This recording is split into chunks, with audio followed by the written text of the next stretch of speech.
Hello दोस्तों, राधे राधे। बिमला माँ में आप सभी का स्वागत है। देखिए, हम कान्हा जी को सुलाने की तैयारी कर रहे हैं। धीरे धीरे हर चीज़ कान्हा जी के पास से हटाएंगे और कान्हा जी का श्रृंगार भी उतारेंगे। हम रोज़ अपने घर में कान्हा जी को, जैसे उनके श्रृंगार बहुत हैवी होते हैं, तो श्रृंगार के साथ सुला नहीं सकते कान्हा जी को। तो जिसके वजह से हम कान्हा जी का श्रृंगार एक एक करके, मैं पहले छोटे कान्हा जी की माला उतारती हूँ, फिर उनके पोशाक उतारूंगी, चूड़ी उतारूंगी, एक एक करके सारी चीज़ें उतारूंगी। देखिए, हम अपने घर में कान्हा जी को तो ऐसे सुलाते हैं। आप लोग कैसे सुलाते हैं मुझे कमेंट करके ज़रूर बताइएगा। कान्हा जी अभी देखिए, छोटे कान्हा जी की मैं उतार रही हूँ पोशाक, और फिर पोशाक उतार दिए, चूड़ी उतार रही हूँ। और आप लोग प्लीज़, आपसे रिक्वेस्ट है कि मेरे चैनल पे अगर नए हो तो फॉलो कर, लाइक कर लीजिएगा, सब्सक्राइब कर लीजिएगा। अब देखिए, हम बड़े कान्हा जी की पोशाक और ड्रेस उतारेंगे। और बड़े कान्हा जी को भी बहुत प्यार से लड्डू गोपाल को हम रखते हैं।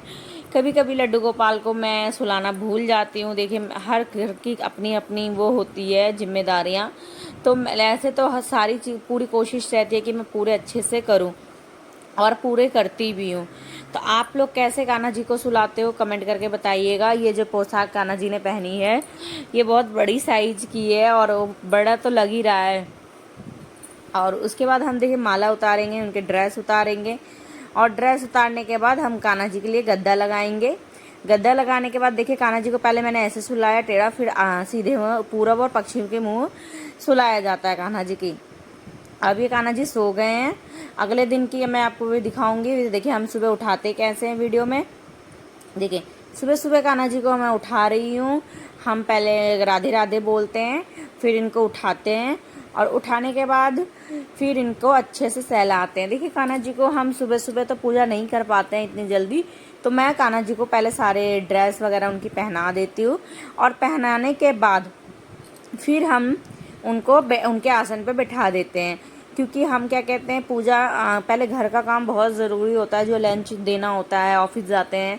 तो पहले देखिए, कहते हैं पूजा भक्ति वही होती है जो पहले अपनी जिम्मेदारियां पूरी करे। तो हम कान्हा जी को अब तैयार करेंगे। देखिए, मेरा गमला उधर गिर गया था हवा के वजह से, मैंने कान्हा जी के पास पंखा भी चलाया था। और देखिए, उन कान्हा जी को अब हम रेडी करेंगे, अब बहुत अच्छे से रेडी करेंगे। आप लोगों को मेरा वीडियो देख के कैसा लगे कमेंट ज़रूर कीजिएगा भक्तजनों।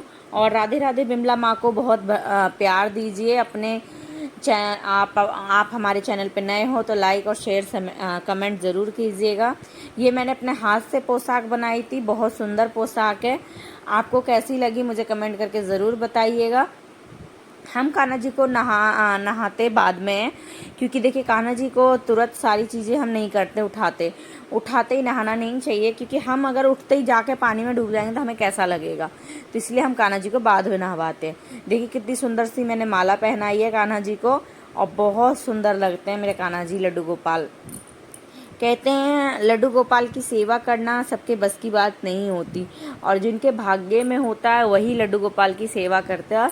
और एक बात और कहना चाहूँगी कि जो भी लड्डू गोपाल की सेवा करता है, तो उनके घर में लड्डू गोपाल की कभी कमी नहीं होगी। ज़रूर उनके घर में एक लड्डू गोपाल होंगे, और हमेशा खुशी से उनका घर भरा रहेगा। और ज़िंदगी में कोई भी तकलीफ़ होगी तो ज़रूर लड्डू गोपाल आपकी सुनेंगे। कहते हैं, हर भरोसे को जीतने के लिए और हर काम को करने से पहले मन में अच्छी श्रद्धा रखनी चाहिए। ज़रूर एक ना एक दिन आपकी हर विश पूरी होगी, ये मुझे लगता है। कान्हा जी की देखिए, मैंने इतने सालों में बहुत कुछ नहीं लाया था। अब मैं कान्हा जी के लिए बहुत सारा सामान लेकर आई थी। देखिए, अब मेरे कान्हा जी रेडी हो गए हैं। अभी मैंने इनको भोग भी लगा दिया है, और पूजा भी, मतलब जैसे जैसे सारी चीज़ें कर देती हूँ, लेकिन नहान और बाद में मैं सारा चीज़ करती हूँ। तो सुबह सुबह मैंने भोग लगा दिया। और ये मेरी आरती की थाली है, ये थोड़ी देर पहले मैंने जलाया था सारे भगवान के लिए, तो वही तेल बचा हुआ था, तो मैंने उसी में दीपक जला दिया। और देखिए, हम कछुआ भी रखते हैं। कहते हैं कछुआ लक्ष्मी माँ का प्रतीक होता है, तो कछुआ भी कान्हा जी के पास रख देते हैं। आप लोगों को मेरे कान्हा जी कैसे लग रहे हैं कमेंट करके ज़रूर बताइए। देखिए, तुलसी पत्ता जो होता है वो ज़रूर देना चाहिए भोग में, लेकिन तुलसी का पत्ता एनी टाइम अवेलेबल नहीं होता, मौसम के अनुसार झड़ जाता है, कभी सूख जाता है। तो हम भगवान को तुलसी की माला पहना देते हैं, जिससे भगवान जी के पास तुलसी की माला हमेशा रहे। अब कान्हा जी की आरती हो गई। धन्यवाद।